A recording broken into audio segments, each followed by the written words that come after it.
Welcome back, lawn lovers. BW here again. Hey, let's finish this renovation. Today is the big day, the day I finally get to seed this year's lawn renovation.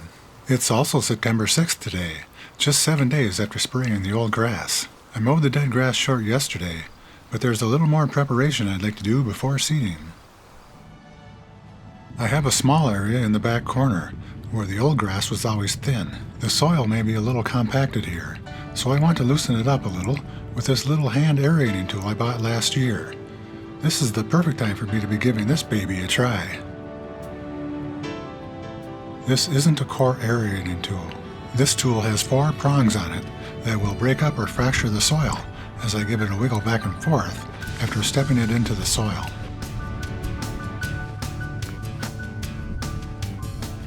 All the little cracks and fractures loosen the soil and allow a little more air and water to penetrate the soil.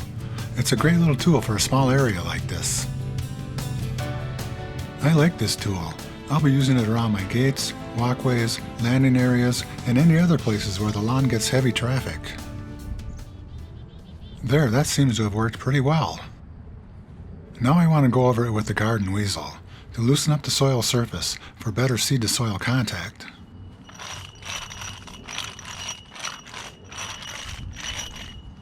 Wow, this soil is very hard and dry. I should have given this spot some water last night to soften the soil a little.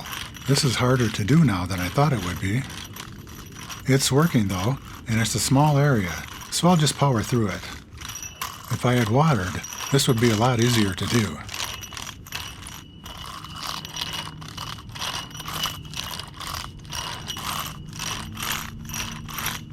Well, that got the old ticker pumping.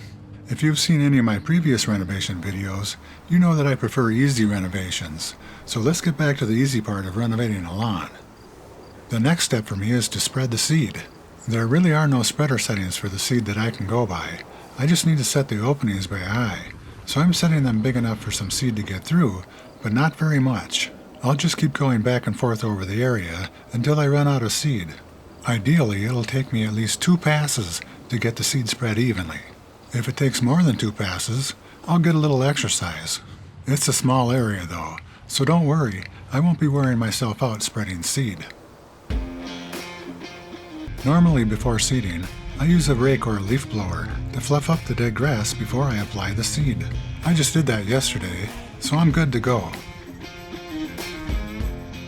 A lot of experts would recommend that you aerate, dethatch, and even use a slice seeder for this. That's good advice. They all help with seed-to-soil contact, but I find that I can usually get by just mowing short and fluffing up the dead grass. This is an easy renovation after all, but I did aerate and rough up the soil in that small area in the back. I do that on any bare spots I have whenever I'm seeding or overseeding. I decided to use Mazama Kentucky Bluegrass this time because it did so well for me in my last renovation. It's a newer variety that is low growing and has excellent disease resistance. It's a little bit darker than my Blue Bank renovations and it loves the sun, but does very well in the shade. And this area has a lot of sun and shade. Most importantly, Mazama resists the summer patch fungus that I've had such a problem with in my old lawn.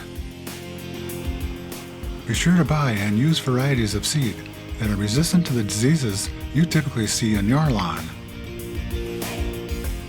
This Mazama seed was certified and graded Sod Quality just this spring. This is the best seed you can buy. It costs a little more, but it will save me a lot of misery over using seed that contains weed seeds.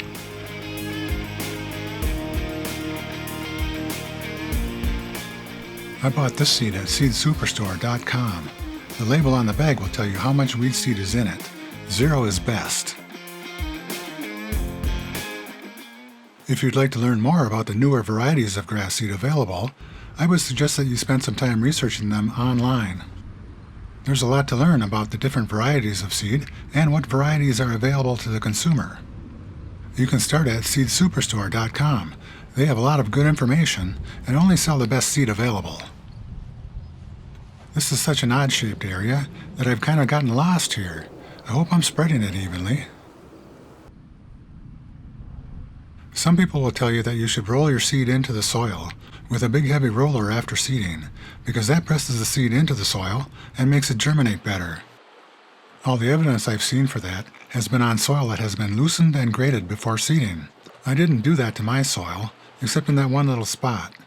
So that's of no real benefit to me, and helps make this an easy renovation. I could go and stomp on the one spot that I did loosen with my feet, but I don't think I need to. All the big soil preparation jobs that I have avoided could improve my germination results a little bit. You can do them if you need to or want to. Another way to improve your germination results is to simply use a little more seed. In my experience, 2 pounds of Kentucky Bluegrass seed can be enough, and 4 pounds of Kentucky Bluegrass seed can be too much under ideal seeding conditions.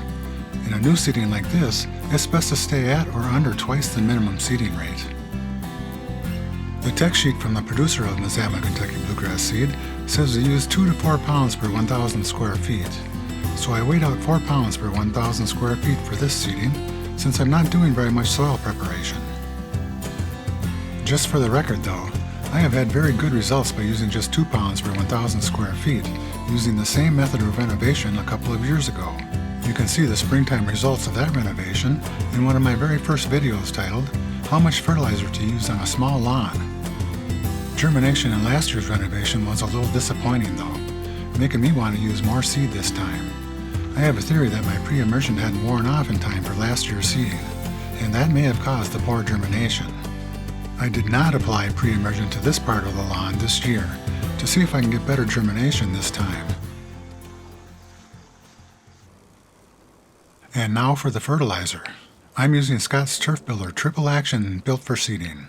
It's a starter fertilizer for seeding with weed preventer in it. I need 4.3 pounds per 1,000 square feet, so I weighed out 10 pounds of it to cover my 2,300 square foot renovation.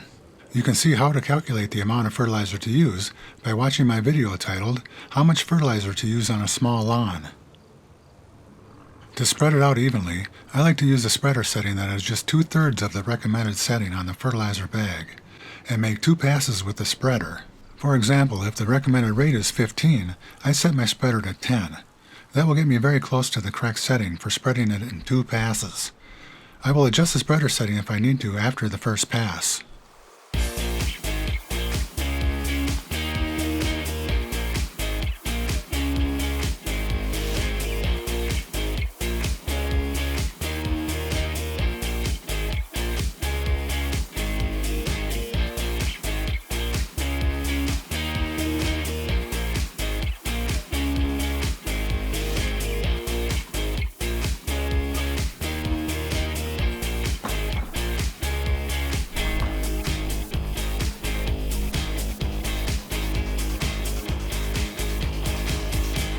Because of the city-imposed watering restrictions in effect this year, I'm going to cover the seed with peat moss in an attempt to prevent water loss from evaporation.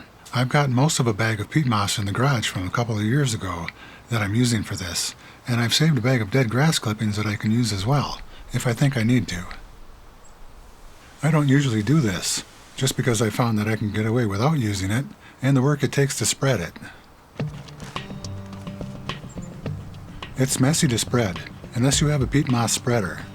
I like to load up a large planter base, and then just start flinging it around. It doesn't need to be thick. All I want is enough to cover the seed. Maybe 1/8 of an inch or so. I've never used a spreader, but it looks to me like the spreaders apply too much for seeding.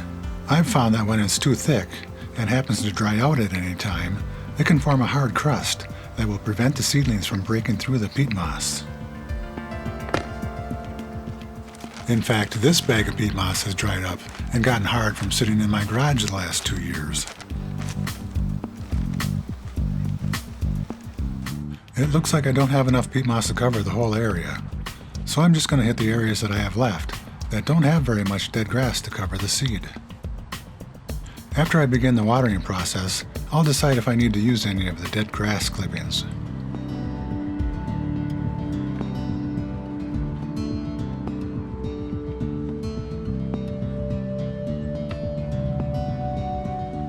The last, but most important thing I need to do is water it all in and keep the seed moist. It's best to use a type of sprinkler that will distribute water evenly and gently, so that the seed doesn't get splashed or washed around. Don't overwater and cause puddling, or the seed will float to the edges of the puddles. Too much water too fast will wash the seed away. That's why I normally wait to seed until the 1st of September, when most of the big late summer storms have passed. Most universities recommend seeding when the 4-inch soil temperatures come back down to 70 degrees. You can look up online when your average soil temperature reaches 70 degrees and use that date for seeding. I waited an extra week this year for cooler weather because of the watering restrictions. I normally water twice a day, 10 to 15 minutes each time, at 10:30 a.m. and 3 p.m. This year, because of the restrictions, I'll be watering just before noon and again at 6 p.m. The seeds and soil need to be kept moist, but not soggy. As the grass grows in, I'll reduce the watering and reseed any spots that didn't grow.